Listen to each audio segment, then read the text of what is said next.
On a l'habitude d'attribuer au sport des significations politiques, parfois très opposées, en particulier dire du sport qu'il est l'icône du capitalisme marchand, voire qu'il véhicule une idéologie fasciste parce qu'il prône l'élimination des plus faibles, la virilisation des corps et la domination de la virilité sur la féminité par exemple. On dit aussi du sport qu'il est l'idéal démocratique incarné puisque il met en scène l'égalité de chacun derrière la ligne de départ, la transparence des règles, finalement la transparence de l'état de droit, et on ne s'y retrouve plus dans cette opposition ou ces contradictions idéologiques dans ce qui est attribué au sport. Il y a deux grands discours que l'on entend sur le sport. Le discours quand même dominant, c'est le discours d'apologie du sport, des valeurs du sport, qui sera tenu par le comité olympique, par exemple, en général par les dirigeants. Et puis il y a un courant un peu moins connu, qu'on appelle le courant critique du sport, qui lui va plutôt dénoncer le sport un peu comme nouvel opium du peuple. Il y a un discours qui explique que le sport, même si il est imprégné des enjeux politiques, idéologiques de son époque, est malgré tout doté d'une dynamique propre, autonome, qui peut être également vecteur de progrès, de démocratie. Il y a aussi le discours critique, qui était porté par Jean-Marie Brom depuis les années 68. Et là, en gros, alors le thème, c'est le sport. En fait, oui, l'opium du peuple, au sens, le sport, c'est le moyen de contrôle de la jeunesse, le moyen de contrôle des masses. C'est une activité mortifère qui pousse à la violence, qui pousse à la violence contre soi. Et donc, en définitive, on dénonce, le sport est négatif dans son essence. C'est en gros la façon d'embrigader la jeunesse ou d'embrigader les travailleurs pour qu'ils acceptent les cadences infernales, le productivisme. Donc c'est vraiment de ce point de vue-là intéressant d'étudier le sport et aussi de ne pas non plus ni souscrire à une vision un peu, comment dirais-je, angélique et celle quand même souvent dominante du comité international olympique ou des représentants du mouvement olympique, même en France, ni de se limiter à une vision critique qui n'aurait pour but que de schématiser sans tenir compte des nuances. Voilà. Le sport est une activité économique et politique de par sa présence même dans la cité, de par sa mondialisation, sa concurrence mondialisée. Néanmoins, ce n'est pas lui qui forge les idéologies politiques. Il les absorbe, il les recycle. Il est un parfait écran pour que se projette sur lui toute une variété d'idéologies. On voit que tout s'est sportivisé dans la société française, que c'est devenu fondamental, que les pages sportives aujourd'hui dans les journaux, c'est plus simplement relégué en fin de pagination, que les journaux télévisés peuvent s'ouvrir sur le sport, que les hommes politiques n'arrêtent pas de faire des métaphores ou des références au champ sportif, il faut essayer de s'attirer les bonnes grâces des sportifs. C'est, en tout cas des sportifs de haut niveau, de ce point de vue-là, c'est quelque chose qu'on ne peut plus oblitérer. Par ailleurs, le sport amateur reste le grand relégué de la réflexion politique en France aujourd'hui, y compris dans des mouvances mondialistes ou de la gauche qui ont plutôt tendance à ignorer complètement ces questions.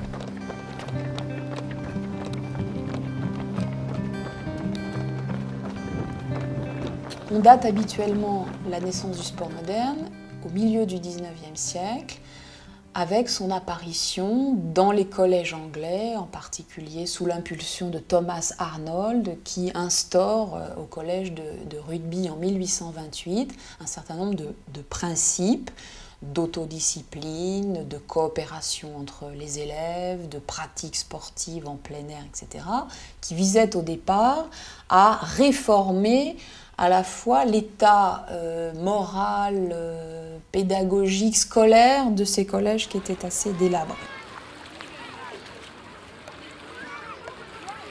En Angleterre, en fait, les éducateurs anglais sont confrontés à des gros problèmes de discipline dans les collèges anglais, qui gèrent les enfants de l'aristocratie, les enfants de la classe montante de la bourgeoisie, et il y a des problèmes énormes de discipline, beaucoup de violence, beaucoup de violence, et donc à un moment donné, il y a un certain nombre d'éducateurs, dont Arnold, qui pensent, disons, gérer et capter cette énergie de la jeunesse et qui met au point, en fait, qui construit en quelque sorte avec toute cette jeunesse le sport moderne. Le sport est né du capitalisme, il est vraiment né de la révolution industrielle et du besoin qu'ont éprouvé un certain nombre de pédagogues dans les collèges anglais de former la jeunesse aux enjeux qu'elle allait affronter, la jeunesse dorée anglaise, la jeunesse la future élite de l'Angleterre, aux enjeux auxquels elle allait être confrontée dans l'essor industriel, dans la naissance de l'impérialisme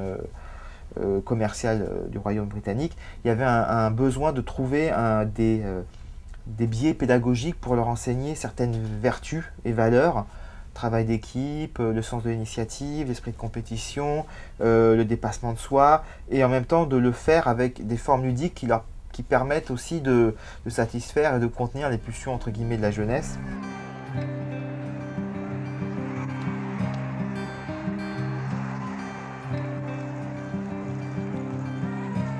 Alors le sport moderne, il commence en quelque sorte quand des activités de jeu commencent à s'institutionnaliser, où les règles commencent à s'écrire, à se stabiliser, alors que sinon c'est toujours des coutumes locales, etc.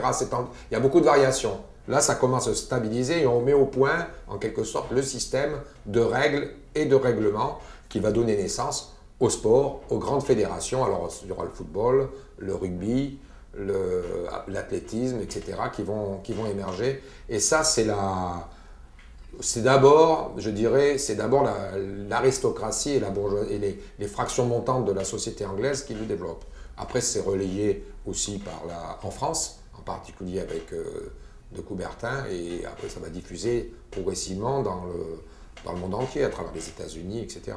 Après, le sport, en se démocratisant, en se déplaçant vers les catégories populaires et ouvrières, notamment en Angleterre, mais à travers le monde, va changer de substance au fur et à mesure, même s'il gardera cette idée qu'il est quand même un enfant de la société industrielle, et de la ville, essentiellement, du monde urbain. Et notamment dans la classe ouvrière, il va rentrer en synergie avec les valeurs communautaires, avec le besoin de l'entre-soi, avec la recherche aussi du délassement et en dehors des heures de travail. Donc il y a tous ces phénomènes qui vont progressivement arriver à maturation et qui vont aboutir au sport tel qu'on connaîtra au XXe siècle. Il y a une notion importante quand même dans le sport, avec Arnold, etc., c'est la notion de self-government. C'est l'organisation collective. Et ça, donc il y a une valeur démocratique très importante. Donc il n'y a pas que des valeurs d'engagement physique, il y a des valeurs, disons, d'organisation, d'esprit d'équipe, etc. qu'on va retrouver. Donc après, ça va être récupéré, mais quand même, ça, c'est présent dès le départ. Donc ça suppose quand même une autonomie, une responsabilité du pratiquant, en opposition avec l'autre forme d'activité qui était la gymnastique. La gymnastique, c'était plutôt, alors pour les milieux les plus populaires, et qui était en fait, en définitive, plutôt militaire. Alors que le sport, c'est créatif.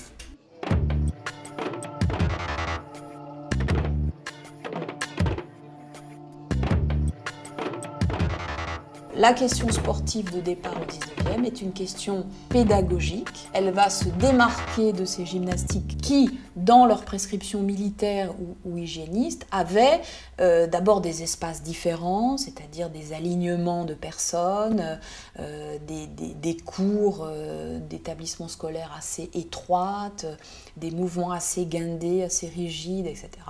Là, effectivement, les valeurs d'initiative individuelle vont être davantage valorisées dans le sport. Et à partir de là, se développent sports individuels et sports collectifs, mais c'est vrai que cette capacité de dépassement de soi et de réussite au travers de l'effort valorise, entre autres choses, l'individualité. En cela aussi, le sport est l'enfant de la société industrielle, c'est-à-dire qu'il va y avoir au fur et à mesure de l'évolution du monde sportif, la rationalisation des techniques d'entraînement, la rationalisation des modes de préparation aux compétitions. Le sport est aussi un espace où on va beaucoup réfléchir sur le corps, la manière de le rendre le plus performant possible, mais pour une tâche spécifique. La méritocratie, c'est-à-dire l'un des aspects fondamentaux du capitalisme industriel, c'est d'affirmer l'idée, ça c'est une révolution bourgeoise par rapport à la société ancienne, c'est les meilleurs, entre guillemets, qui doivent diriger, les meilleurs. Alors après, ce sont quels critères? Le sport prétend qu'il a un critère objectif, c'est-à-dire égalité des chances au départ et égalité du résultat à la fin. C'est-à-dire que tout le monde part sur la même ligne au départ et il y en a un qui arrive devant. On peut tout autant dire du sport qu'effectivement, il véhicule un certain nombre d'idéaux démocratiques de par la visibilité qu'il donne à l'égalité des chances, à la conjonction de la démocratie des règles et de cette égalité derrière la ligne de départ, avec une aristocratie du résultat, c'est-à-dire que le meilleur gagne.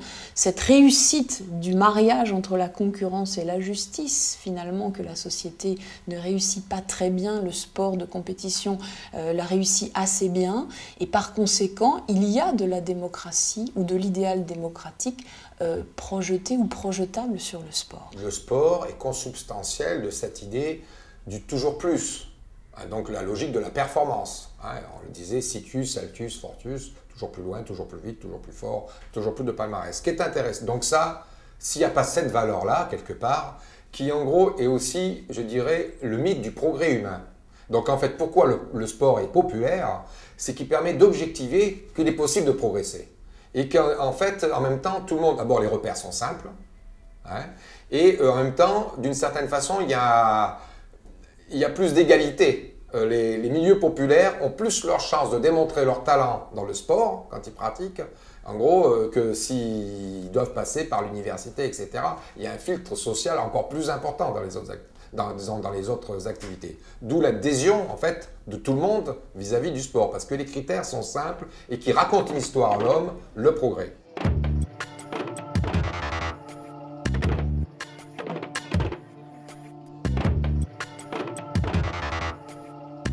Les Jeux Olympiques sont restés, je crois encore, restent aujourd'hui très attachés à l'idéal coubertinien, même si cet idéal est un peu désuet. Bon, on a parlé longtemps de l'amateurisme, même si Coubertin lui-même avait déjà réglé son compte à l'amateurisme de son vivant et dans ses mémoires.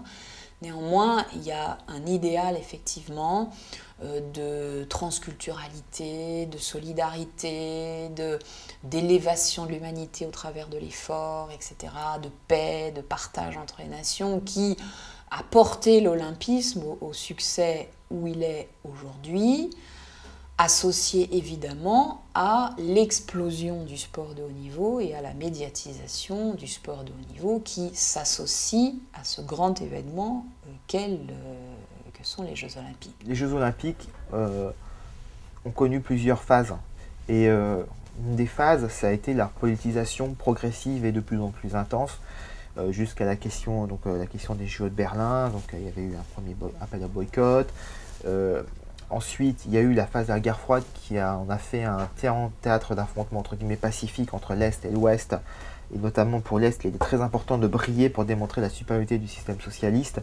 Et pour certains pays comme la RDA, d'acquérir une reconnaissance internationale qu'elle n'avait pas dans les enceintes comme l'ONU. Puisque par exemple, le CIO a plus de membres qu'il n'existe que de pays adhérents à l'ONU. Les Jeux Olympiques ne sont pas étanches à la société puisque à chaque fois qu'il y a eu des crises politiques majeures, il y a eu une répercussion sur les Jeux Olympiques qui s'annonçait. Il y a eu des pays interdits de Jeux Olympiques pour cause, par exemple, d'apartheid, des choses comme ça. Il y a eu des boycotts de Jeux Olympiques à l'époque de l'affrontement politique entre l'Est et l'Ouest. Et puis aujourd'hui, évidemment, cette question de l'attribution de Jeux Olympiques à la Chine et du comportement de la Chine aujourd'hui à l'égard des droits de l'homme qui repose de manière encore plus aiguë la question de la politisation ou non des Jeux Olympiques. Les Jeux Olympiques ne sont pas dans un monde irréel, ils sont dans le monde réel. Donc suivant les rapports de force, suivant les contextes, ils vont exprimer quelque chose. Donc en 1936, les plus forts et les dominants, c'était les Allemands, les nazis. C'est eux qui se sont appropriés les Jeux Olympiques pour porter leur message, le message qui était le leur, la supériorité de leur forme d'organisation, la supériorité de leurs athlètes, etc. Il s'agissait le culte de la force virile, etc. Donc ils ont su utiliser et capter les Jeux Olympiques pour démontrer ça.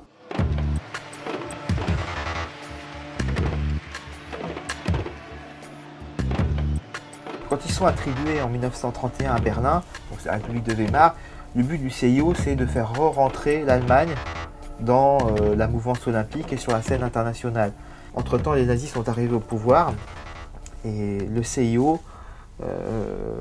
va décider malgré tout de maintenir, en dépit de l'apparition d'un certain nombre de mouvements d'appel au boycott qui sont nés non pas dans les États, qui ne sont pas arrivés des États, puisque personne ne voulait boycotter les Jeux Olympiques, mais d'une part dans les opinions publiques et notamment dans le mouvement ouvrier, en tout cas par exemple en France, et dans le mouvement sportif ouvrier français qui était représenté à l'époque par la FSGT, et d'autre part, et à l'origine, aux États-Unis dans le mouvement athlétique amateur, il y avait des grandes manifestations et ça avait été quelque chose d'assez fort, sauf que là-dessus, la logique de participation portée justement par les différents pays comme la France avec son gouvernement de Front Populaire. Il faut savoir que l'Assemblée nationale a voté le budget de soutien à la délégation française et tout le monde a voté pour ou s'est abstenu, sauf une voix contre qui était celle de Pierre Mendès France. On aurait pu supposer que compte tenu des événements, ils ne s'y déroulent pas et finalement quasiment tous les pays d'Europe font allégeance à ces jeux-là, en tout cas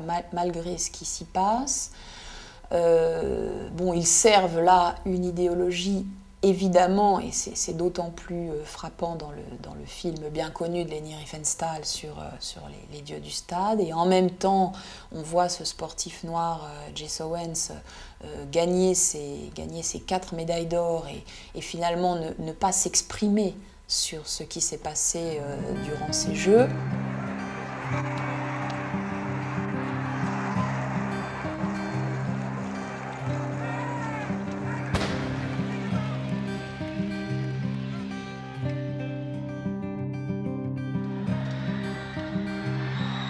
Les JO de Berlin, c'est le long remords du mouvement olympique, quelque chose dont il n'arrive pas à se débarrasser, même s'il essaye de expliquer qu'à travers le cas de Jesse Owens, qui avait remporté des médailles, qui avait refusé de saluer, il y avait eu des contre-exemples dans les JO de Berlin.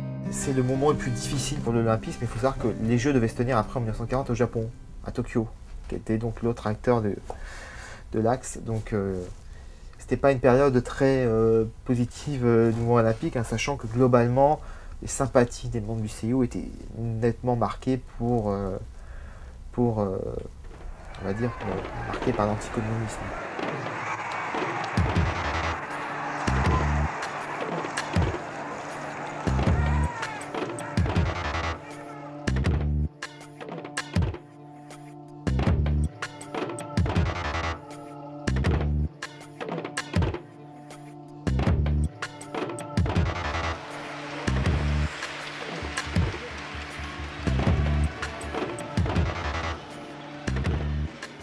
Ce qui est intéressant de savoir, c'est quand même que dans la question du boycott, la question raciale était présente, que la lutte contre l'antisémitisme était une des raisons qui poussait à refuser les JO de Berlin.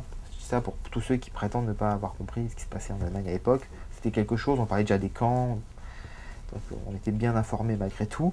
Donc en face, les gens qui avaient été les acteurs du boycott, notamment en Europe, ont organisé des JO à Barcelone en 1936, qui étaient des Olympiades populaires, qui étaient à la fois des contre-jeux, mais aussi sur d'autres bases, c'est-à-dire qu'il y avait des sportifs amateurs, il y avait une dimension culturelle, il y avait des nations qui n'étaient pas présentes bien sûr aux Jeux Olympiques officiels, mais qui étaient là représentées, y compris des nations colonisées, et n'ont pas pu se tenir parce qu'elles ont coïncidé avec le début du coup d'État de Franco et de la guerre civile en Espagne.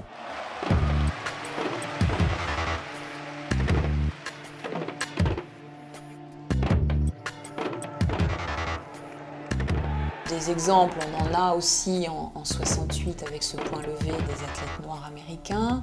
On en a en 1972 à Munich lorsque il y a cette prise d'otage avec ces assassinats dramatiques de sportifs israéliens.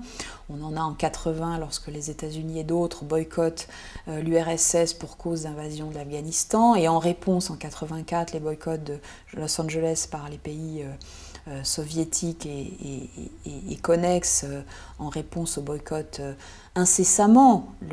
Les Jeux Olympiques sont traversés par les événements politiques. Ce qui est intéressant avec les JO de 68 à Mexico, c'est d'une part, on commence à parler à pas parler de boycott, mais à les critiquer fortement. C'est aussi l'apparition en 68 d'une pensée très critique vis-à-vis du sport et très analytique autour de Jean-Marie Braun et de l'esprit de mai 68. Là, je parle pour la France. Mais il faut savoir que les JO de Mexico avaient été précédés d'une très forte répression du gouvernement mexicain, avec des centaines de morts. Tommie Smith et Carlos Edwards, c'est des athlètes, c'était des très très grands athlètes donc, de l'époque aux Jeux Olympiques en 68. Et donc à un moment donné, c'est quand ils sont montés sur le podium, ils ont brandi leur poing avec un gant noir. Et en fait, donc ils ont créé ce geste symbolique. Et à travers ça, ils ont manifesté en quelque sorte la cause de la population noire aux États-Unis qui était opprimée, qui vivait les injustices au niveau des droits civiques, etc. C'était une façon, disons, d'affirmer en quelque sorte leurs revendications. Mais c'est d'ailleurs pas tellement un acte prémédité, il ne faut pas croire en définitive. Et comme le dit Tommie Smith, d'ailleurs, le premier travail de l'athlète, c'est d'essayer de monter sur le podium. Et c'est parce que j'étais sur le podium que j'ai pu brandir mon poing. Je ne sais pas s'il y a besoin de rappeler toute la symbolique dans le geste, qu'il y avait le point noir de la révolte, il y avait les chaussures qui avaient été retirées pour montrer la pauvreté des Américains, il y avait toute une série de symboles très forts qui avaient été utilisés.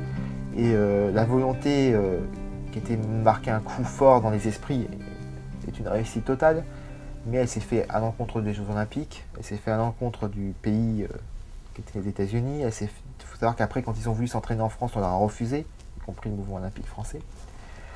Et c'est un moment très lourd et très fort pour l'histoire des Jeux Olympiques. C'est une image qui aujourd'hui encore est utilisée et réutilisée de manière systématique.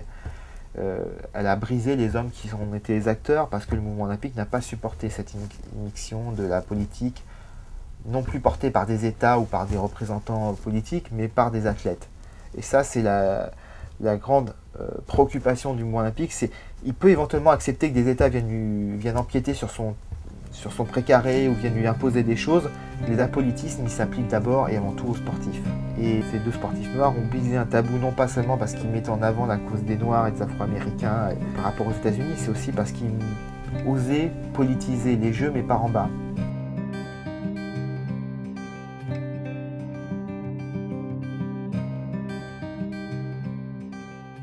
Je trouve très curieux qu'on pose cette question de la politisation des Jeux Olympiques en affirmant péremptoirement que le sport n'est pas politique, sans jamais poser la même question à propos de l'économie. Car finalement, qu'on fasse de la politique en Chine à l'occasion des Jeux Olympiques et à propos des droits de l'homme apparaît à certains inacceptable, comme si la politique venait salir le sport, alors que exactement dans le même temps, on fasse des affaires et que les grandes entreprises occidentales fassent des affaires économiques avec la Chine.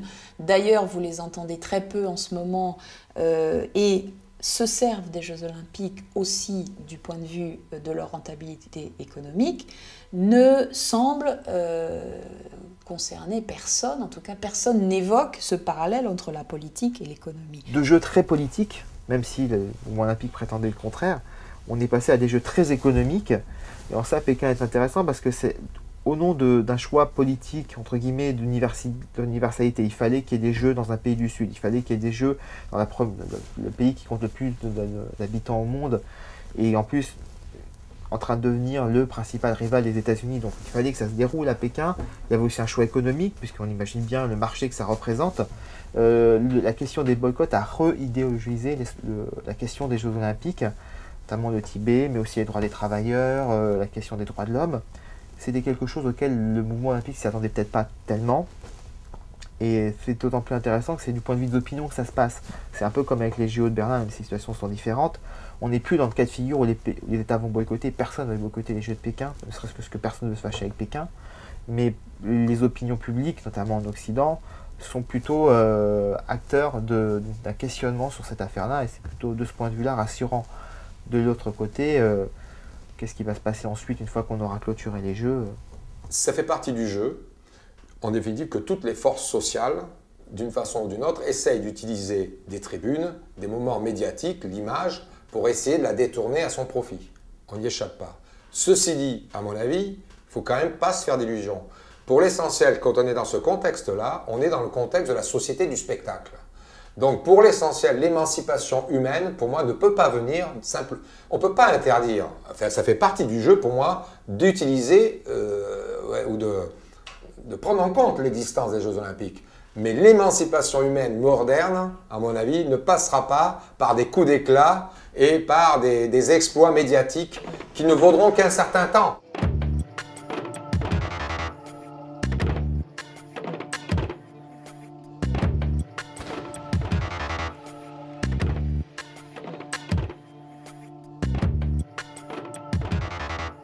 Dans la deuxième partie du XXe siècle, le sport de haut niveau est un spectacle, et il l'est parce que l'explosion de la médiatisation fait qu'il est un spectacle télévisuel de choix, parce qu'il fournit de manière diversifiée, régulière, réitérée à longueur d'année une quantité énorme d'images, et d'images qu'on peut trouver belles, spectaculaires, intéressantes, extraordinaires, etc. Et qu'à partir de là, effectivement, un engrenage se met en place où le sport est un spectacle et une activité économique, c'est-à-dire qui répond aux lois du marché, à l'offre et à la demande, et qui voit effectivement se distinguer à ce moment-là des sports de très haut niveau, très médiatisés, et dont certains deviennent professionnels, ce que d'autres ne sont pas, et se distinguer aussi des sportifs, des champions qui deviennent des idoles, qui deviennent des icônes, et qui à ce moment-là acquièrent une valeur marchande. Comme c'est un spectacle populaire, c'est un vecteur extraordinaire, disons, de promotion des entreprises, de leur image, etc., à travers et puis aussi, disons, d'acceptation de ce spectacle, comme dirait Ehrenberg, c'est le spectacle de la juste inégalité. Donc, d'une certaine façon, les gens acceptent d'une part, d'abord, sont plutôt ravalés au rang de spectateurs, et à la limite, ben oui, il y a des bons, il y a des meilleurs, les bons sont, il y a les meilleurs, il y a les moins bons, etc. Et les meilleurs ont droit, en quelque sorte, à un statut extraordinaire, et puis les autres, tant pis pour eux.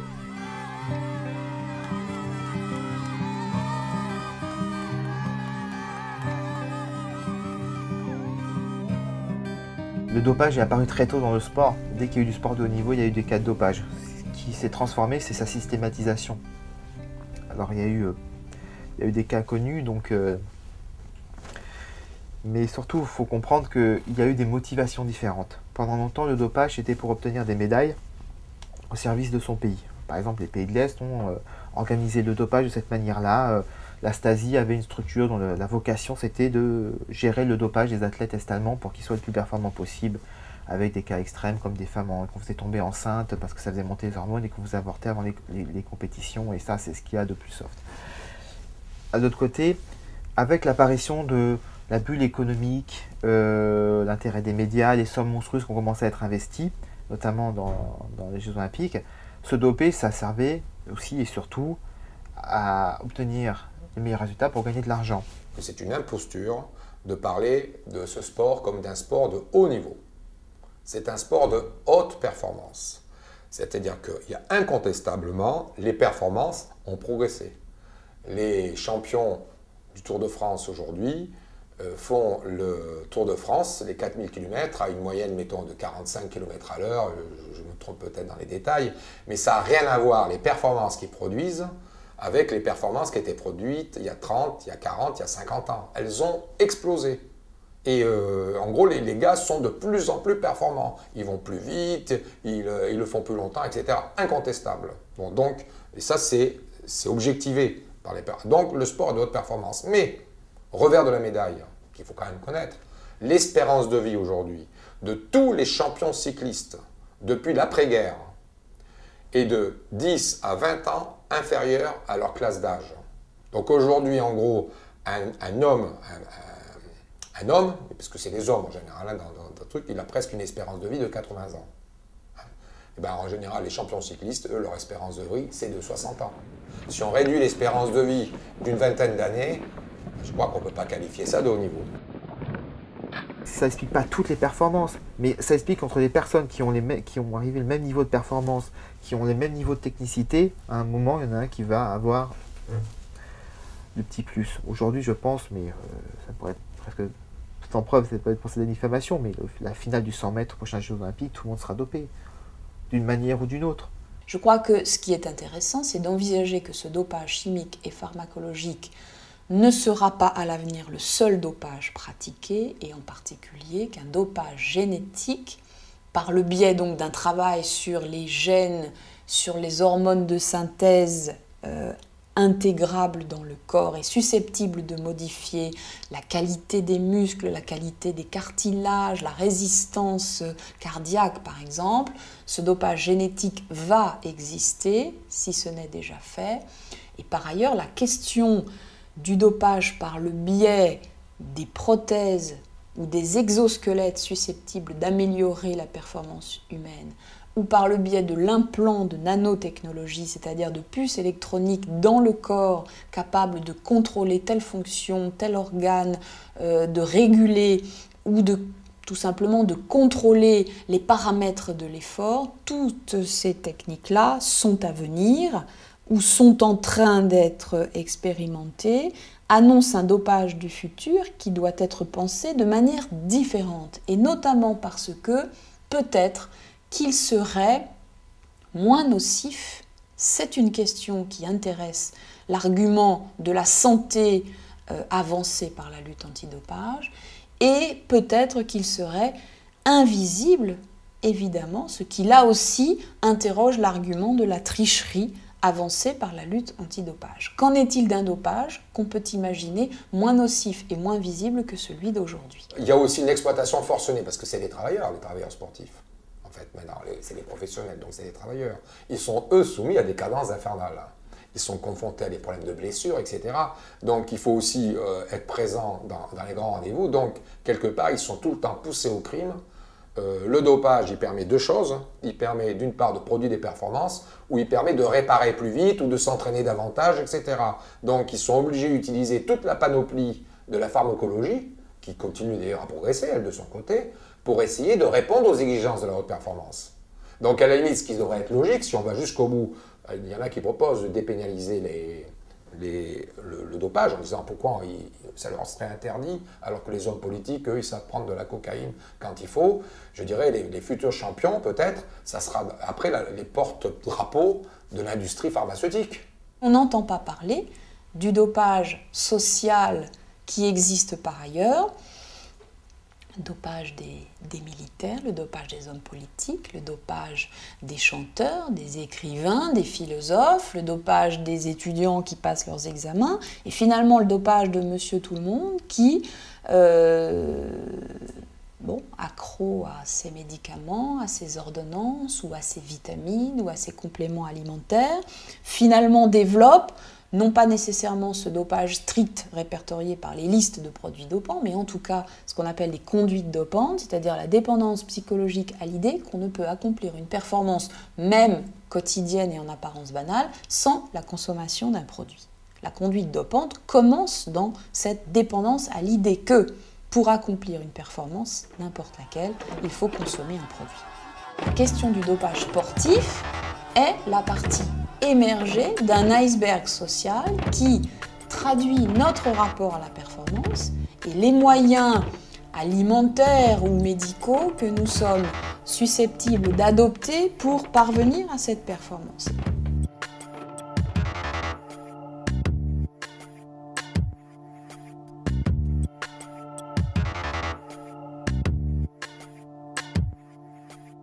Le sport de haut niveau, c'est une sphère à part qui est relativement récente, qui a tous ses traits exacerbés dans le sens de la performance et qui repose sur une essence unique, l'amélioration de la performance. On pourrait même dire l'amélioration de la performance humaine, parce que c'est un sport prototype, c'est un sport expérimental d'une certaine manière, le laboratoire expérimental du dépassement de soi humain. Il existe d'autres sports, il existe le sport de masse, le sport loisir, le sport santé, il existe l'éducation physique scolaire, il existe l'exercice physique préconisé par la médecine pour notre bien-être et notre santé. Et ces formes-là de l'exercice ont existé depuis longtemps, sous des formes diverses, sous des formes croisées, qui se sont associées ou qui se sont parfois opposées dans leur finalité, dans leurs intérêts, qui perdurent. Le problème est posé lorsque l'on considère que le sport de haut niveau ou de haute performance accapare l'ensemble de l'espace social, médiatique et sémantique. Et à partir de là, effectivement, on a le sentiment que le sport, tout est sport. Or, tout est sport signifie que toute critique adressée au sport le sera à l'ensemble du sport. Or, en réalité, non. La plupart des critiques ou des problèmes posés, ou de l'intérêt même de la réflexion, sont posés par le sport de haut niveau. Mais il existe évidemment d'autres manières de faire du sport, bien sûr. En plus, il existe dans la réalité sociale, associative, quand même massive en France, par exemple, un certain nombre d'organisations, de militants qui arrivent à développer des choses intéressantes. Je les vois, ce qui manque, c'est la connexion avec le reste des mouvances, je ne sais pas comment les définir, mais enfin, disons des espaces de résistance à la logique dominante actuelle. Alors que par ailleurs, que ça soit, comme on a parlé, Sarkozy ou la droite ou d'autres acteurs savent très bien utiliser le sport dominant à leur service, ou en tout cas pour promouvoir leur conception ou leurs valeurs. Je pense qu'il faut passer maintenant d'une logique, d'une organisation sportive ou d'une pensée qui ne valorisait que la seule production du résultat, où tout est finalisé pour produire des résultats.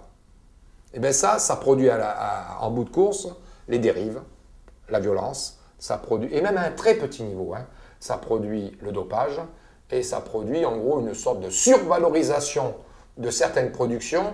Pendant ce temps-là, à la limite, on ne s'intéresse pas à d'autres créations culturelles, on ne s'intéresse pas à un travail scientifique. Je veux dire, en gros, il n'y a pas de raison, si tu veux, qu'un grand champion, en gros, pendant qu'on mobilise l'intérêt des gens là-dessus, ça veut dire qu'on ne le mobilise pas sur d'autres choses. Or, dans les activités humaines, sportives ou autres, artistiques, etc., il n'y a pas que ce qui est produit par les stars qui est intéressant et qui a de la valeur pour l'avenir.